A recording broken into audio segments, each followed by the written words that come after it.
some vaccine sharing with Mexico. But what we haven't heard from the administration is a kind of comprehensive and detailed strategy in terms of what the U.S. is doing to help the world recover from the pandemic, not just in terms of vaccine sharing, but also supporting financing mechanism or manufacturing, what have you. And I know that you've just appointed the Global COVID Response Coordinator. When can we expect her to be here to share the administration's strategy with us?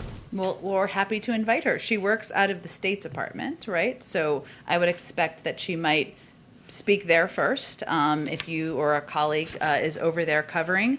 I would say, look, that our approach is that the president remains committed to playing a constructive role in the global effort to defeat the virus. That includes contributing through COVAX. It includes obviously lending doses to Canada and Mexico. It includes considering a range of requests that are coming in from around the world. But as we've also seen, this is a very unpredictable virus, and his first priority is ensuring that the American people are vaccinated. And that means we need to plan for supply so that we can, when we know what's most effective for kids, that we can plan around also different things that come up, as we've seen over the last week or so with Emergent and Johnson & Johnson, that we have enough supply and enough capacity, and we've done enough contingency planning for that. That's our first priority, but we will continue to be work to play a constructive role in the global community. I understand that the strategy is to be oversupplied and overprepared for domestic needs, but at what point should the administration consider pivoting from just focusing on domestic needs and start responding to global needs, particularly at a time when China and Russia, as you know, is increasing in terms of their vaccine diplomacy?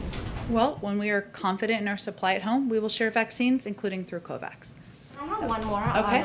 Yesterday you mentioned that the administration is concerned about Russia's increased military presence in the border with Ukraine.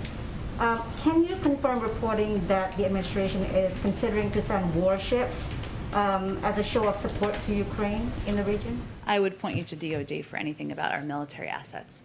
Go ahead, Jenny. Thanks.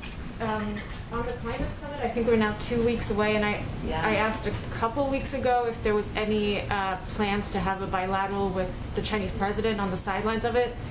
So first, has the White House made a decision on that? And then two, do you plan any bilaterals on the sidelines to conduct any business outside of the overall climate summit that's taking place? It's a great question. We're still figuring out what the additional components or what the format of the summit will look like. We've invited about 40 leaders from around the world, so there's obviously a lot of scheduling to be done, but I expect we won't have a final update on that until we get to be probably within days of the summit.